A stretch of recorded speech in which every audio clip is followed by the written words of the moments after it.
Okay, let's go. So, isa na namang makabuluhang video, no? So, ito na yung inaantay natin. Mag-epoxy flooring tayo dito sa CR. Ano, may initora, di ba? So, CR. So, ang napili, yung uli, yung premium na epoxy resin natin. Galing kay, paano ito? Hindi kita yung logo. Majestic. Ito karton. Yan. Ganda ng karton, di ba? Majestic Chemical. So, hindi sponsored, pero maganda yung resin nila eh. So, bagong lahat, imbestigahan muna natin tong CR natin, no?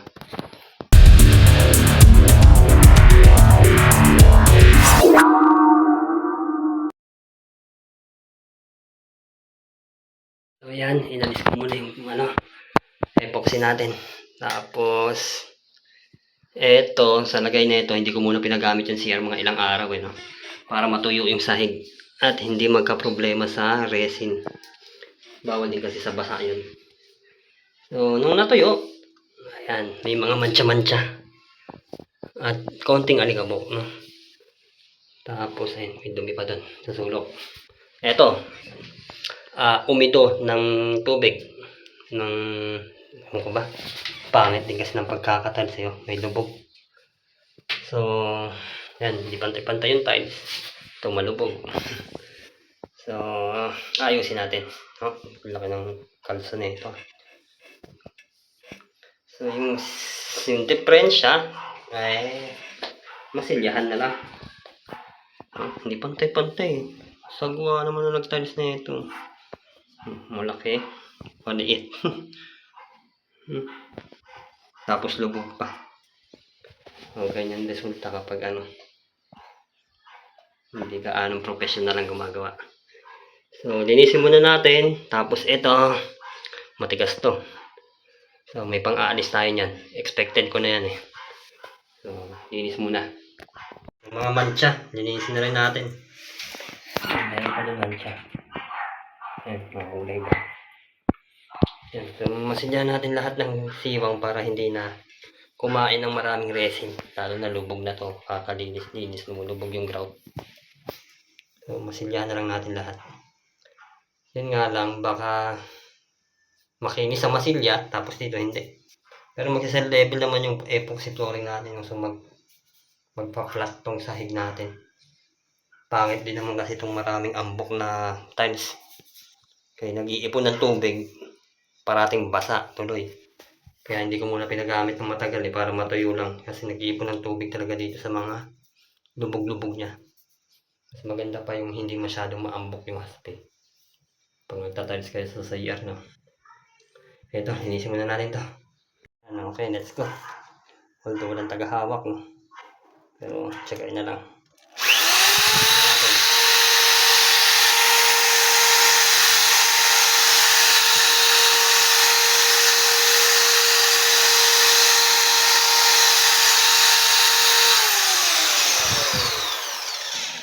Ayan, no? Naalis naman.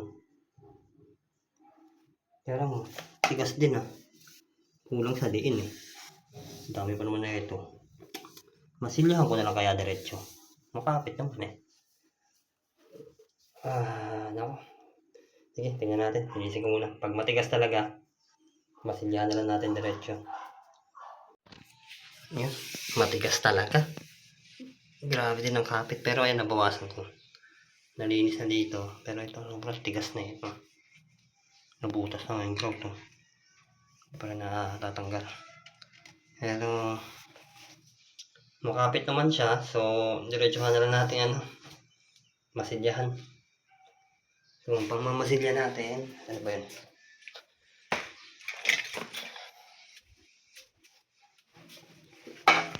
Ito, top glue. Makapit naman to sobra, pang granite. Ito yung pinangmasilya din natin doon sa taas natin na nag-epoxy flooring tayo. So, wala man ako na-encounter na hindi maganda. So, ito na lang din ang pangmasilya natin. Diyan sa lahat ng sa bikat niya. Para pumantay at hindi kumain ng maraming resin, no? Ayun, so walisan muna natin. Tapos ito, taypan pala natin. Pati hindi pinapasukan ng resin. Takpan na natin kung maaari. Natin man. Masking tape na lang. Okay, so linis tapos start tayo. Okay. Okay. Lagyan na natin. So, halo lang tayo ng kaya nating ipahid ng mga ilang minuto. Kasi mabilis tumigas to. Tapos sa hardener. Ako, naparami yata. Tansyahan lang naman to eh. Isang gamunggo. Ayun, mga 2 gamunggo. So, mga ganyan lang kadami. Hardener niya to eh. Tapos, harin natin. Ay, nako. Hirap dito sa sulok ah. Ayan, kasi ano. Kamay na nga lang natin. Hirap dito. Hindi makapahid. Ganito kaya. Kamay na lang. Okay, yan, tapos na. Kaya lang, basa pa. Yan, basa pa oh. So, importante ang tamang preparasyon. Eh, since basa pa, bukas na lang natin dito balikan. Bukas, lilihain pa kasi natin ito, no? So, hintayin natin siyang tumigas. Tapos bukas, lihain, no? So, yan. At maigi na rin na nilagyan natin, no? Kasi iba halos tanggal na talaga yung grout, eh. Yan, sa sulok. Yung hindi maabot, kinamay ko na. Okay, so bukas ulit. Okay, so after 24 hours, yan, tingnan natin. Matigas na, pero medyo malagkit pa. Kung tutusin, wala pang 24 hours eh. Pero okay na rin yan, matigas na. So, ang gagawin natin ay hilihain at yung mga maaambok, paleta na lang siguro. Pero hindi na natin lilain ng buo. Yun sa matatambok na lang talaga. So, laki umbok. Yun lang hilihain natin. Matrabaho eh. Tapos, linis ulit. Kung tutusin, dapat nililihatin tong ano, tiles. Pero dahil may haspi naman siya ng bato-bato, kakapit na dyan tingin ko yung ano, resin natin. Lubak-lubak eh. So, tingnan natin. Okay, primer. Hindi ko na masyadong pinagkait yung liha. Kasi matatabunan din naman yan ng resin eh.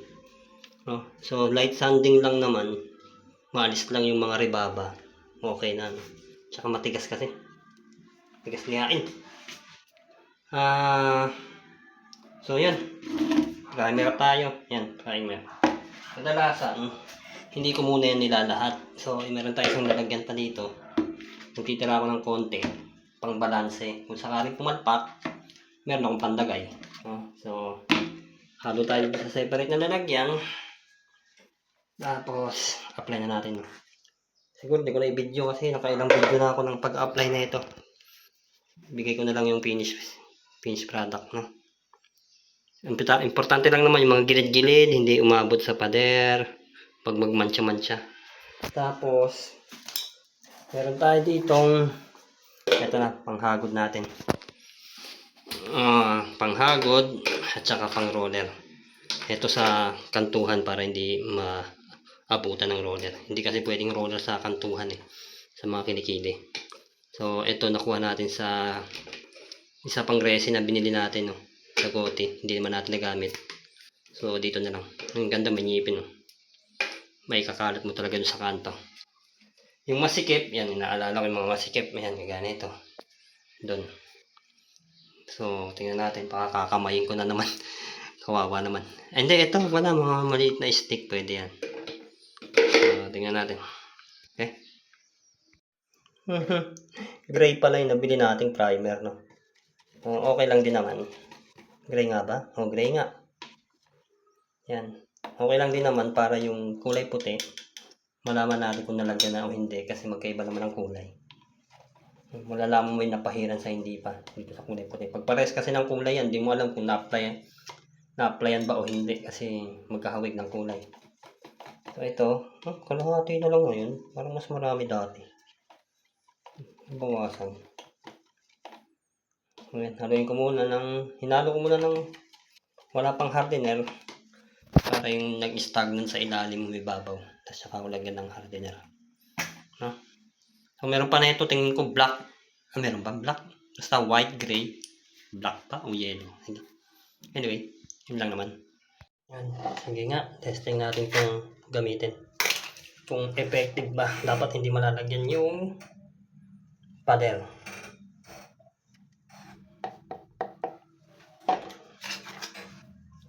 Ito.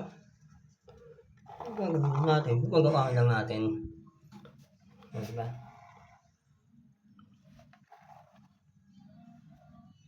Oh, sobra na. Yan, ingat. Konting ingat. O di, sakto. Diba? Pero dahan-dahan lang kasi baka maperwisyo. Yan, okay. So, unahin natin kantuhan kasi yan yung mahirap eh. Okay, tapos na. Maayos ba? Medyo nagkalat-kalat din ako yun. Tapos ang kalat sa katawan ko. Ewan ko lang kung makalat ba ako gumawa o sadyang makalat to. May natira pa. 1/4. So, bumakat pa rin yung duksungan ng tiles. Saan ba? Siguro kasi hindi maayos kasi talaga yung pagkakatiles na ito yung laki ng diferensya eh. Pero sa ibang part ay na-flat na. Ito flat. Yun lang talaga sa may diferensya. Siguro, tapos lumilitaw yung haspi ng bato-bato. Kasi nga malalim yung pagkakaano na ito. Haspi. Siguro itong natira. Yan. Pag sa second coating natin bukas. Kahit hindi na sa kantuan, doon na lang sa gitna kung saan na lang abutin. No? Para mabawas-bawasan yung lumilitaw na bato. Yan, lumilitaw yung bato. Yung haspi ng tiles. Yan, okay. So, hintayin natin matuyo. Bukas ulit. Okay. Nga pala, ang sukat ng CR natin is 1.2 by 1.2. Yung isang litro, isang kilo daw nila is 1 square meter. So, lagpas to ng 1 square meter. Pero, nakobera niya pa rin lahat. May natira pa 1/4. Iles mo yung pinaglagyan ng inidoro. Tsaka yung poste.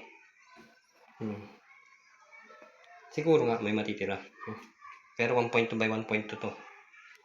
Swak na. May natira pa. Okay. So, another day na naman sa paggawa. Sa tuyo na, no? Kaya lang, tignan nyo.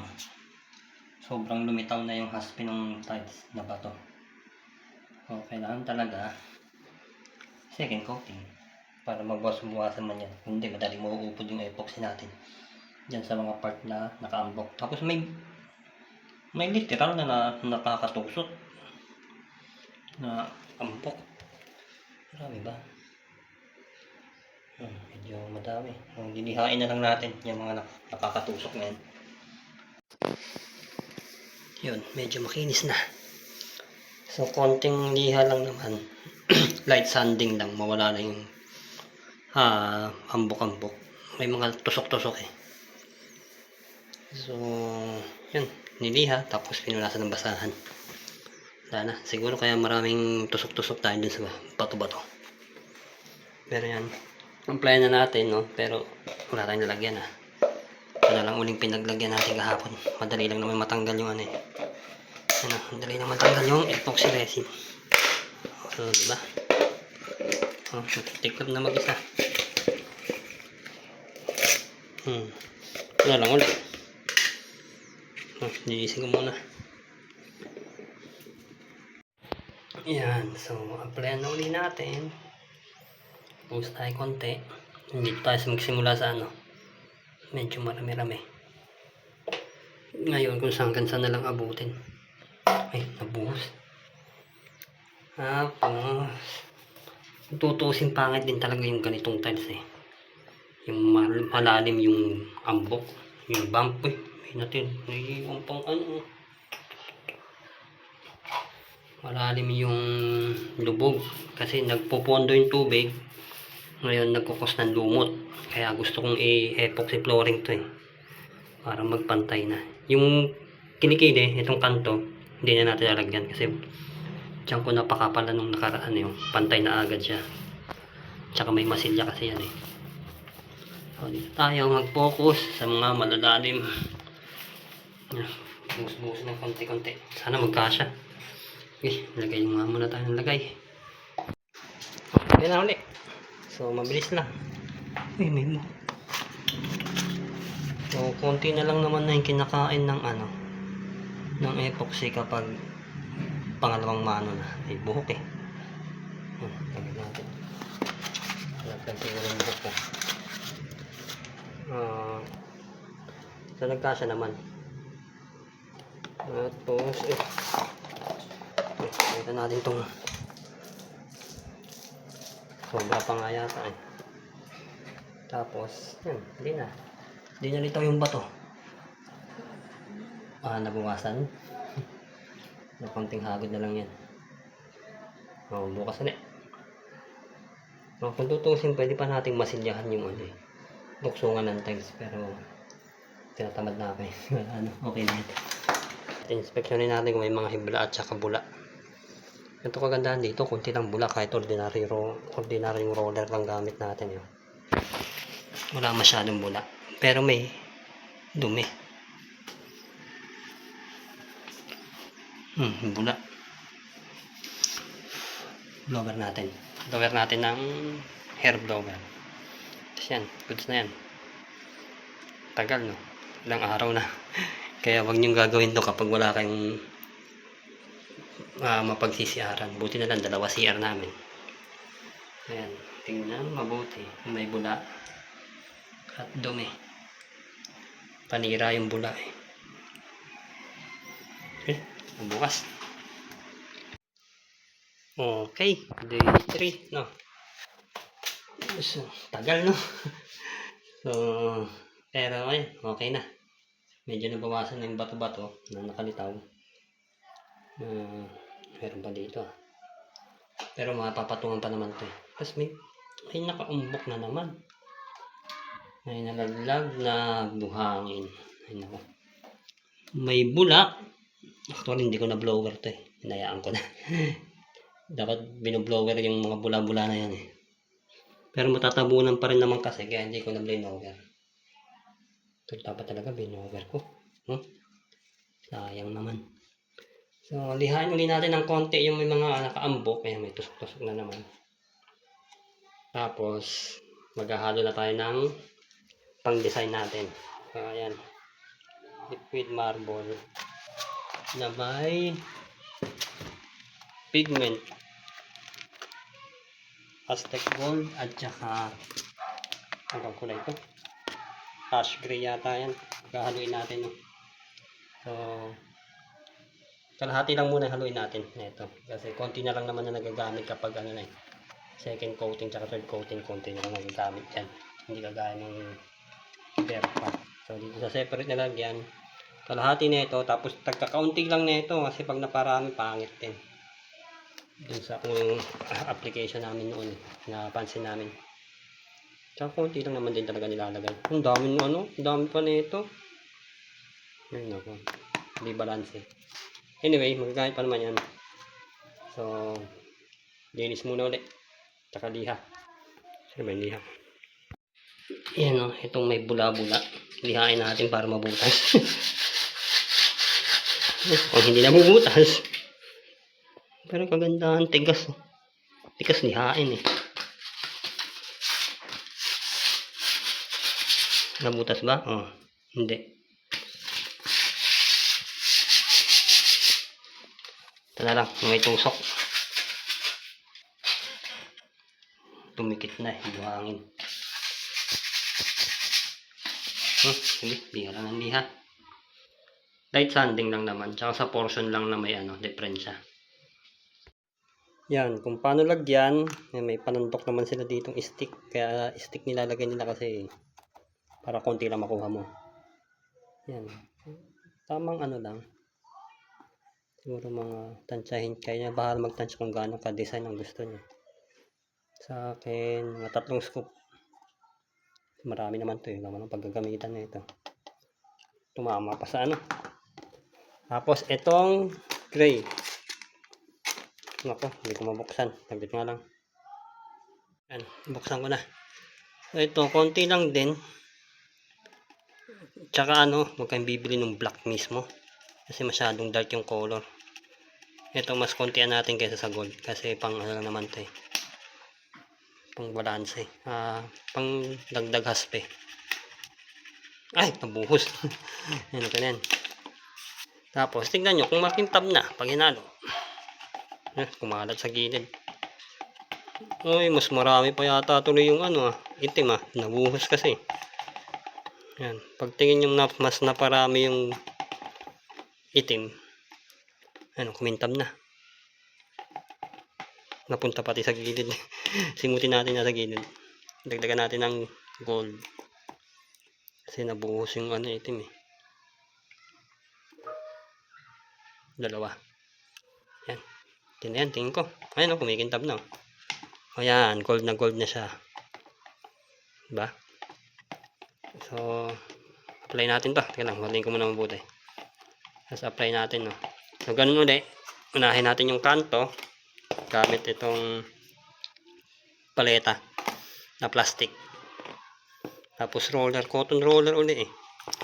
So, hindi pa naman finishing kasi itong kalahating natira, ito may nakalahating natira dito, no. Kadalasan ginuguhitan ko eh. Ipang-top coat natin yung wala ng pangkulay para may protection yung design natin sa ano mismong surface niya. Yan, so haluin muna natin ng haluin tapos apply natin ulit. Pangkantuhan, tapos ito yung panggitnaan ko para mabilis. Sa finishing, foam roller na lang siguro gamitin natin. Wala kasi tayo ng roller na pang resin talaga eh. Ayan, bumubula Ayan, gold na, diba? Tingnan natin. Unang pusyaw pa rin. Siguro yung natira natin, gawin lang natin pang second coating. Tapos, ito, i-blower na natin to ngayon. Kasi may mga pula. Tsaka pang may hibla ng roller, natanggal ko. Gamit toothpick. Ay, sumama. So, yun. Bukas ulit. Tayo na natin matuyo. Tapos, pusyaw pa eh. Hindi kagaya ng gawa natin sa baba. Siguro kasi pusyaw talaga eh. So, second coating natin na lang yung natira bukas. Day 4 para bukas, no? Tapos, day 5. Doon pala magagamit. Doon palang tuyo na. Pero hindi muna natin gagamitin agad-agad kasi mukha lang siyang tuyo pero malay mo yung makapal na parte. Basa pa yung resin sa ilalim. Kaya, iwan natin dito ng mga 3 to 5 days. Hindi muna natin gagamitin yung CR. Bukas ulit, second coating. Tapos ito, blower natin yung mga bulat. Saan ba? Bula yung tingin ko yung mga tuldok-tuldok na yan eh. Dapat mainitan. Hanggang doon, tutugtong tayo sa inidoro para ma-blower natin lahat na. Okay, final touch. Tuyo na ulit. So, nag-iba pa yung kulay mula nung pinahiran natin, no? Parang nagkaroon ng agos-agos ng resin. So, tingin ko okay naman na yan. Itatop coat na natin. Baka magkulay gold sobra eh. Sabihin ginto. Kaya lang, bakit? Ano kaya itong mga to? Nagtuldok-tuldok na. May nalaglag tingin ko na ano eh. Nag-react sa resin. May butil ng buhangin. Anyways, okay na lang naman din yan. Maliit lang. So, top coat na lang natin, no? Ganun ulit. Kantuhan muna. Tapos, gitna. Okay. Kalahating laman pag nilagyan ng hardener, tumadami. Kalahati na ulit, no? So, haluin lang natin. Tapos napansin ko, parang mas maigi siya na ipahid na medyo naglalapot na. Kasi pag pinahid ko yung unang na kahalo ko lang, no? Tapos pinahid ko agad. Yung unang pahid ko, malabnaw pa. Tapos bumababa yung resin. Ang ginagawa ko, binabalikan ko ulit kapag tapos na ako. Tumutungtong ako sa inidoro. ay malapot na yung sa unang pahid, yun, hindi na siya masyado bumababa. Tsaka ano, mapusyaw kapag pinahid yung unang halo. So ito, hintayin natin yung gel time niya. Kapag hinalo yung hardener, mga 2 to 3 minutes siguro, gel time na yun. Oh. Tapos saka natin ipahid. Yan, clear lang naman. Kulay ganyan siya, pero pag pinahid, clear yan. Yan, nahalo ko na ng mga 1 minuto. Tapos hintayin lang natin dyan mga 1 to 2 minutes. Hintayin natin parang umiinit-init dito sa ilalim kapag nagja-gel time eh. Umiinit yung lalagyan. Pero wag na natin hintayin sobrang umiinit, no. Ng konting init lang, okay na. Tapos ito, foam roller na gagamitin natin kasi nagtutuusin. Naghihibla talaga yung ano, cotton roller, naghihibla dito. Ang dami kong inalis. So this time finishing na kasi, maselan yan. Foam roller. Wala kasi tayong roller na pang resin talaga eh. Mahal kasi yun. Okay, magasto sa roller, no. So kada pahid ko niyan, hindi ko tinatapon ko ng roller eh. So nakarami tayo ng roller. Tapos yung final touch, foam roller. Ay, hindi pala. Unahin ko na yung kanto. Tapos saka na lang yung gitna kapag medyo tumitigas na. Kasi matagal ipahid yung kanto. Ang reason lang naman na kaya natin pinapa-gel time muna kasi baka mawala yung klebe. Kapag pag pinahid mo na bumababa yung resin, yan, napupunta na lahat sa floor drain yung resin. Pero may takip naman to. Pag tinanggal natin yan, mawala na uli yung ano. Sana nakaklebe pa, no? Pero tingin ko nakaklebe pa rin naman yan. Klebe meaning yung naka-slope, no? Sige, pahid natin tong sa kantuhan muna pala. Tapos pagtapos natin yan sa kantuhan, mag-gel time na to eh. Kasi hirap din yung kantuhan. Kaya unahin na natin. Ito technique ko. Yung pinanghalo ko, pinapatulong ko lang ng konti sa malapit na kanto.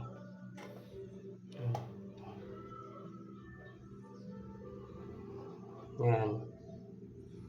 Tapos yan tinulo ko, tutulak ko na ito. Kahit lumagpas naman ng konti sa pader eh, kasi clear naman ito eh. Ang ganda nga eh, para di pasukin ng tubig. Yan. Pag tinulang ko ay yung kabila. So ganun. Yan, okay po yun. Yan, sakto yan. Medyo nag-iinit-init na. Katatapos lang din natin. Meron na, pero hindi alam. So, yan, pahin natin. Pero, foam roller. Sana naman, wala nang alikabok. Dito muna tayo. Yan, medyo malapot. Tingnan natin kung gaano kalapot. Yan, malakit siya ihagod. Hindi kagaya nung kahahalo pa lang. Uy, may buhok! Wala sa loob. Yan, wala na. Anyway. Yan. Mas maganda ihagod ito eh. Basta bilisan nyo lang kasi lulusawin yung roller eh. Ang bilis maglusaw ng ano eh.